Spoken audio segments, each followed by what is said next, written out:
అందరికీ నమస్కారం. నేను ఠాగూర్ సినిమాలోని చిన్న డైలాగ్ చెప్దామని ప్రయత్నిస్తాను. ఈ డైలాగ్ మీకు నచ్చినట్టుంటే లైక్ చేయండి, షేర్ చేయండి, సబ్స్క్రైబ్ చేయండి, మా ఛానల్ని సపోర్ట్ చేయండి. ఇలాంటి ఎన్నో వీడియోలతో మేము ముందుకు వస్తాము. నమస్తే. జై హింద్.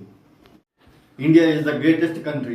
ఒక ఇండియా 250 సింగపూర్లు సమానం. ఒక ఇండియా 8 జపాన్లో సమానం. ఇండియా జనాభా 102 కోట్లు. అమెరికా జనాభా 28 కోట్లు. 28 కోట్లు ఒక బిల్ గేట్స్ పుడితే 102 కోట్లు ఎంతమంది పుట్టాలి? కానీ ఒక్కడు కూడా పుట్టలేదు. కారణం, మన దేశంలో సైంటిస్ట్ చేసే ప్రయోగాలు వెలుగు చూడాలంటే లంచం.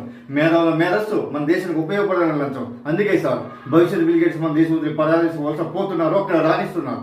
చెప్పులు కొట్టుకునే అబ్రహం లింకన్ అమెరికా అధ్యక్షుడయ్యాడు. మన దేశంలో అలాంటి అబ్రహం లింకన్ ఇంకా చెప్పులు కొట్టుకునే బతుకుతున్నారు. కారణం, మన దేశంలో అడుగునే లంచం, మున్సిపాలిటీ నీళ్లు రావడానికి లంచం, ఇల్లు కట్టడానికి లంచం, కరెంట్ ఇవ్వడానికి లంచం, ఆ కరెంటు తీయకుండా ఉండడానికి లంచం, రేషన్ కార్డుకి లంచం, రేషన్ తీసుకోవడానికి లంచం, రైతులు రుణాలు ఇవ్వాలంటే లంచం, ఆ రుణాలు కట్టలేని పరిస్థితుల్లో ఆస్తులు నిలుపుకోవాలంటే లంచం, హాస్పిటల్లో బెడ్ లంచం, తినే బెడ్ లంచం, ఆడపడిచి ఆపరేషన్ లేకుండా సుఖంగా ప్రసవించాలంటే లంచం, బర్త్ సర్టిఫికేట్ లంచం, డెత్ సర్టిఫికేట్ లంచం, మంచి పుట్టిన దగ్గర నుండి చచ్చిన దాకా లంచం లంచం లంచం.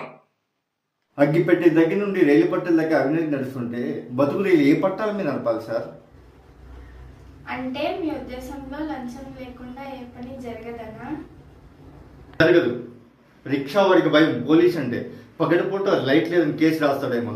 లారీ డ్రైవర్కి భయం ఆర్టీఓ అంటే, పర్మిట్ ఉన్నా లేదని లారీని రోడ్డు మీద అడ్డంగా నిలిపేస్తాడేమో. రిటైర్ అయిన వాడికి భయం లంచం తీసుకోండి, నువ్వు బతికి ఉన్నావు నా సర్టిఫికేట్ అడుగుతారమ్మా. పిల్లలకన్నా తల్లిదండ్రులకు భయం కాన్వెంట్ చదువు అంటే, ఎల్కేజీ సీటుకి ఎంత డబ్బు గుంజుతారని.